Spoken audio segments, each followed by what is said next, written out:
ನಿಮ್ಮ ಸಮುದಾಯದ ಹಲವು ವಿಚಾರಗಳು ಕೂಡ ನಿಮ್ಮ ಸಮುದಾಯದವರು ಹೇಗೆ ಅನ್ನುವಂಥ ವಿಚಾರಗಳು ಕೂಡ ನಮಗೆ ಸಾಕಷ್ಟು ತಿಳಿದಿದೆ. ಯಾಕಂದ್ರೆ ನಾವು ನಿಮ್ಮ ಸಮುದಾಯದವರ ಒಟ್ಟಿಗೆ ಒಂದು 5 ವರ್ಷಗಳ ಕಾಲ ಒಂದೇ ರೂಮಲ್ಲೇ ಇದ್ದವರು. ಹಾಗಾಗಿ ಅದೇ ಪ್ರೀತಿಯಿಂದ ನಾವು ಇವತ್ತು ಈ ಒಂದು ಸಮಾರಂಭಕ್ಕೆ ಆಗಮಿಸಿದ್ದೇವೆ. ವಿಶೇಷವಾಗಿ ಇವತ್ತು ಈ ಜನಾಂಗ ಈ ಒಂದು ಸಂಸ್ಕೃತಿಯ ಒಂದು ಪ್ರತೀಕ.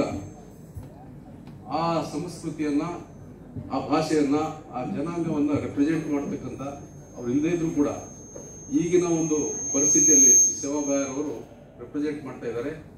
ಅವರ ಹೆಸರಿನಿಂದಲೇ ನಾವು ಪುಳಕಿತರಾಗಿ ಇಂಥ ಒಂದು ಕಾರ್ಯಕ್ರಮಗಳ ಮೂಲಕ ನಾವು ಒಂದ್ ಕಡೆ ಸೇರುವಂತ ಕೆಲಸ ನಡೀತಾ ಇದೆ. ಇದಕ್ಕೆ ನಮ್ಮ ಎಲ್ಲ ಸರ್ಕಾರದ ಎಲ್ಲ ಇಲಾಖೆಗಳು ಸಹಕಾರ ಕೊಟ್ಟು ಈ ಕಾರ್ಯಕ್ರಮವನ್ನ ಇರ್ಬೇಕಾದ್ರೆ ಅವರ ಮಗ ಭೀಮಾ ನಾಯಕರಿಗೆ ಹೊಸದಾಗಿ ಮದುವೆ ಮಾಡಿಸಿದ್ರು. ಮದುವೆ ಮಾಡಿಸಿ ಅವರ ತಂಡವನ್ನ, ಅವರ ತಾಂಡವನ್ನ 2 ಭಾಗ ಮಾಡಿ ಅರ್ಧ ಭಾಗವನ್ನ ಭೀಮಾ ನಾಯಕರಿಗೆ ನಾಯಕ ಮಾಡಿ ಅವ್ರ ಜೊತೆಗೆ ಮುಂದೆ ವ್ಯಾಪಾರಕ್ಕಾಗಿ ಕಳಿಸ್ತಾರೆ. ಅವರು ವ್ಯಾಪಾರ ಮಾಡ್ತಾ ಮಾಡ್ತಾ ನಾನು ಹೇಳಿದ್ನಲ್ಲ, ಎಲ್ಲಿ ಹೆಚ್ಚು ಮೇವು, ಹೆಚ್ಚು ನೀರು ಸಿಗ್ತದೋ ಅಲ್ಲಿ ಅವರು ತಗ್ತಾ ಇದ್ರು. ಮುಂದೆ ಎಲ್ಲಿ ಹೋಗ್ತಾರೆ? ಕುಮ್ಮದ್ವತಿ ನದಿ. ಕುಮ್ಮದ್ವತಿ ನದಿಯ ಹತ್ತಿರ ಇರ್ತಕ್ಕಂಥ ಕಾಳಕೊಂಡ ಕುಮ್ಮದ್ವತಿಯ ಭಾಗ, ಅಲ್ಲಿ ಸೂರಗೊಂಡನ ಕೊಪ್ಪ ಅಂತಿದೆ, ಪಕ್ಕದಲ್ಲಿ ಚಿನ್ನಿಗಡ್ಡೆ, ಅಲ್ಲಿ ಹೋಗಿ ತಂಗ್ತಾರೆ. ಸುಮಾರು 12 ವರ್ಷಗಳ ಕಾಲ ಮದುವೆ ಆದ ನಂತರ ಅವರಿಗೆ ಮಕ್ಕಳಾಗೋದಿಲ್ಲ. ಮಕ್ಕಳಾಗದೇ ಇದ್ದಾಗ ಭೀಮಾ ನಾಯಕರು ಅಲ್ಲಿ ಕಾಳಕೊಂಡ ಎನ್ನೋ ಸ್ಥಳದಲ್ಲಿ ಅಲ್ಲಿ ಹೋಗಿ ಅಲ್ಲಿ ಆಲದ ಮರದ ತೋಪಿದೆ, ಅಲ್ಲಿ ಹೋಗ್ಬಿಟ್ಟು ಭಗವಂತನನ್ನು ಪ್ರಾರ್ಥನೆ ಮಾಡ್ಕೊಳ್ತಾ ಇದ್ರು ಅವ್ರ ಪದ್ಧತಿ ಪ್ರಕಾರ, ನನಗೆ ಮಕ್ಕಳು ಕೊಡಪ್ಪ ಅಂತ. ಆ ನಂತರ ಆ ಕಾಳಕೊಂಡ ಪಕ್ಕದಲ್ಲಿ ಇರ್ತಕ್ಕಂಥ ಬೆಟ್ಟದ ಮೇಲೆ ಒಂದ್ಸಲ ಸಾಧಿ ಭವಾನಿಯನ್ನು ಕೂತ್ಕೊಂಡ್ಬಿಟ್ಟು ಚರ್ಚೆ ಇದರಲ್ಲಿ. ಆಮೇಲೆ ಕುದುರೆ ಸವಾರಿಯಲ್ಲಿ ಇವ್ರನ್ನ ಮೀರಿಸ್ತಕ್ಕಂಥವ್ರು ಯಾರು ಇರಲಿಲ್ಲ. ಇವ್ರ ಜೊತೆಗೆ ಹುಟ್ಟಿದಂತ ಒಂದು ಹೋರಿ ಮತ್ತೆ ಒಂದು ಕುದುರೆ ಇವ್ರ ಜೊತೆಗೆ ಇರ್ತದೆ. ಇವ್ರ ಜೊತೆಗೆ ತನ್ನ ಸಹೋದರಂತೆನೆ ಇವರು ಅವ್ರನ್ನ ನೋಡ್ಕೊಳ್ತಾರೆ. ಹೀಗೇನೆ 12ನೇ ವರ್ಷ ಇವ್ರು ಬೆಳೀತಾ 12 ವರ್ಷ ಕಳೆಯೋ ಟೈಮ್ನಲ್ಲಿ ಆಗ ಬೇರೆ ಬೇರೆ ರೀತಿಯಲ್ಲಿ ಇವ್ರ ಕುಟುಂಬಕ್ಕೆ ತೊಂದರೆಗಳು ಉಂಟಾಗ್ತವೆ. ಇವರ ಕೊನೆಯ ತಮ್ಮ ತೀರ್ಕೊಳ್ತಾರೆ. ಇಲ್ಲಿ ತಾಂಡದವರು, ಭೀಮಾ ನಾಯಕ್ ತಾಂಡದವರು, ಉಳಿದವರೆಲ್ಲ ನಾವು ಇಲ್ಲಿ ಸಾಕಾಗಿದ್ದೀವಿ, ವ್ಯಾಪಾರ ಸರಿಯಾಗಿ ಆಗ್ತಿಲ್ಲ. ನಾವು ಬಾಯಗಳು ಯಾಕೆ ಅಂದ್ರೆ ನಮ್ಗೆ ಎಲ್ರೂ ಅಕ್ಕ ತಂಗಿಯರೇ, ನಾವೆಲ್ಲರೂ ಅಕ್ಕ ತಂಗಿಯ ರೀತಿ ನೋಡ್ಕೊಳ್ತೀವಿ, ದುಶ್ಚಟಗಳಿಂದ ದೂರ ಇರ್ತೀವಿ. ಎಲ್ರಿಗೂ ಗೊತ್ತಿರುವಂತಹ ಸಂಗತಿ, ನಮ್ಮಲ್ಲಿ ಸರಾಯಿ ಕುಡಿದೇ ಇರೋದ್ರೆ ಪಾಪಿಗಳು, ದುಶ್ಚಟ ಇಲ್ಲದೆ ಇರೋ ಪಾಪಿಗಳು ನಾವು. ಎಲ್ಲರಲ್ಲೂ ಕುಡಿತ ಚಟ ಇದೆ, ಎಲ್ಲರಲ್ಲೂ ಸ್ಮೋಕಿಂಗ್ ಚಟ ಇದೆ, ಎಲ್ರಿಗೂ ತಂಬಾಕು ಸೇವನೆ ಚಟ ಇದೆ. ಇವರು ಕಾಲ ಕಳೀತಾರೆ. ಒಂದು ವಿಶೇಷ ಅಂದ್ರೆ ಸೇವಾಬಾಯ ಒಬ್ಬ ಲಂಬಾಣಿ ಮನುಷ್ಯಾಗಿ ಜೀವನ ಮಾಡಲಿಲ್ಲ.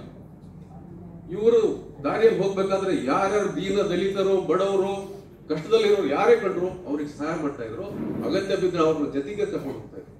ಇವ್ರು ನಮ್ ಜಾತಿ ನಿಮ್ ಜಾತಿ ಅಂತ ಏನ್ ಈ ಜಾತಿ ವ್ಯವಸ್ಥೆ ಅವರಲ್ಲಿ ಇರ್ಲಿಲ್ಲ. ಹಾಗಾಗಿ ಇವರು ಜೀವನ ಪೂರ್ತ ಈ ಬೇರೆಯವರ ಸಹಾಯಕ್ಕಾಗಿ, ಬೇರೆಯವರಿಗಾಗಿ ಇವರು ದುಡಿತಾರೆ. ಅದಕ್ಕೆ ಅವ್ರನ್ನ ಸಂತ ಸೇವಾಲಾಲ್ ಅಂತ ಕರೀತಾರೆ. ನಾನು ಬಹಳಷ್ಟು ಕಾಲ ಒಂದೊಂದು ಶಬ್ದ ನಾನು ರಾಷ್ಟ್ರದಲ್ಲಿ ಅವರು ಬಹಳಷ್ಟು ಸಣ್ಣ ಸಣ್ಣ ರಾಜ್ಯಗಳನ್ನೆಲ್ಲ ತಮ್ಮ ವಶಕ್ಕೆ ತಗೊಂಡಿರ್ತಾರೆ. ತಾವು ಹೇಳೋದು ಕೇಳೋ ಹಾಗೆ ಅಗ್ರಿಮೆಂಟ್ ಮಾಡ್ಕೊಂಡಿರ್ತಾರೆ. ಅದರಲ್ಲಿ ನಿಜಾಮರು ಕೂಡ ಒಬ್ರು, ದೆಹಲಿಯ ಸುಲ್ತಾನ್ ಕೂಡ ಒಬ್ರು. ಇವರು ಹಾರಾಡೋ ಹಕ್ಕಿಯಂತೆ ಮುಗಿಲಿನಲ್ಲಿ ಹೋಗ್ಬೇಕಾದ್ರೆ, ಇವತ್ತು ವಿಮಾನ ಒಂದೂರಿಂದ ಇನ್ನೊಂದು ಹೋಗ್ಬೇಕು ಅಂದ್ರೆ ಟಿಕೆಟ್ ತಗೋಬೇಕು. ಹಕ್ಕಿಗಳಿಗೆ ಯಾರು ಟ್ಯಾಕ್ಸು ಕಟ್ಟಂಗಿಲ್ಲ, ದುಡ್ಡು ಕೇಳಂಗಿಲ್ಲ, ಅದು ಎಲ್ಲಿ ಬೇಕಾದ್ರೂ ಹಾರಾಡ್ತಾರೆ ಸ್ವತಂತ್ರವಾಗಿ. ಹಂಗಿದ್ದವರಿಗೆ ಏಕ್ದಮ್ ಹೈದರಾಬಾದಿನಲ್ಲಿ ಹಾದು ಹೋಗುವ ಸಂದರ್ಭದಲ್ಲಿ ನೀವು ಟ್ಯಾಕ್ಸ್ ಕಟ್ಬೇಕ್ರಿ ಅಂತಾರೆ. ಇದ್ಯಾವ್ದು ಟ್ಯಾಕ್ಸ್ ಅಂದ್ರೆ ಏನೋ ಅಂತ ಕೇಳ್ತಾರೆ. ಇದು ಕಟ್ಟಾಯ್ತಲ್ಲಪ್ಪ, ನಾವು ಇವ್ರಿಗೆ ಸಹಾಯ ಮಾಡಿದ್ರೆ, ವ್ಯಾಪಾರ ಮಾಡಿದ್ರೆ ನಮ್ಗೆ ಟ್ಯಾಕ್ಸ್ ಕೇಳ್ತಾರಂತ. ಕೊನೆಗೆ ದೇಶದಲ್ಲಿ ಇರ್ತಕ್ಕಂಥ ಪ್ರಮುಖ ನಾಯಕರನ್ನೆಲ್ಲ ಸೇರಿಸ್ಬಿಟ್ಟು ಹೋಗಿಲ್ಲ. ಅವ್ರ ಹೆಸರನ್ನ ಮನಸ್ಸಲ್ಲಿ ಇಟ್ಕೋಬೇಕು.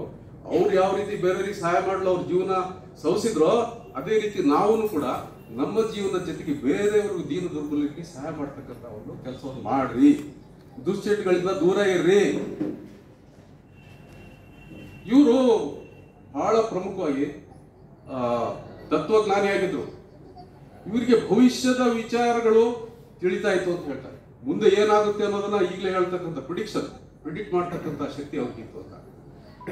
ರಬ್ಯಾನ್ ಏಕ್ ಲೋಟ ಪಾಡಿ ಸರಬರಾಜು ಮಾಡ್ತಾ ಇದ್ರು, ದೇಶೀಯ ರಾಜರುಗಳಿಗೆ ಸಹಾಯ ಮಾಡ್ತಾ ಇದ್ರು.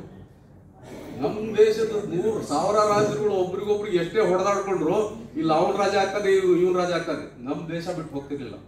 ಆದ್ರೆ ಬೇರೆಯವ್ರು ಯಾರೋ ಬಂದ್ಬಿಟ್ಟು ನಮ್ಮನ್ನು ಹೊಡೆದು ವಶಪಡಿಸ್ಕೊಂಡ್ರು, ಇಡೀ ದೇಶವನ್ನ ಚಕ್ರಾಧಿಪತ್ಯವನ್ನು ಸ್ಥಾಪಿಸಿ ಇವರ ಸಬಾರ್ಡಿನೇಟ್ ಆಗಿ ಮಾಡ್ಕೊಂಡಾಗ ನಮ್ಗೆ ಏನ್ ಅನ್ಸುತ್ತೆ?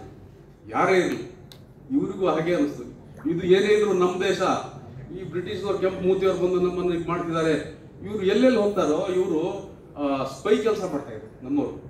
ಇಲ್ಲಿಯ ಮಾಹಿತಿಯನ್ನ ಇಲ್ಲಿ ತಗೊಂಡೋಗಿ ಹೇಳ್ತಾ ಇದ್ರು ಆ ರಾಜರಿಗೆ, ಅಲ್ಲಿ ಹಂಗ ನಡೀತಾ ಇದೆ, ಇಲ್ಲಿ ಹಿಂಗ್ ನಡೀತಾ ಇದೆ, ಬ್ರಿಟಿಷ್ ಅಲ್ಲೇನು ಮಾಡ್ತಿದ್ದಾರೆ ಅಂತ.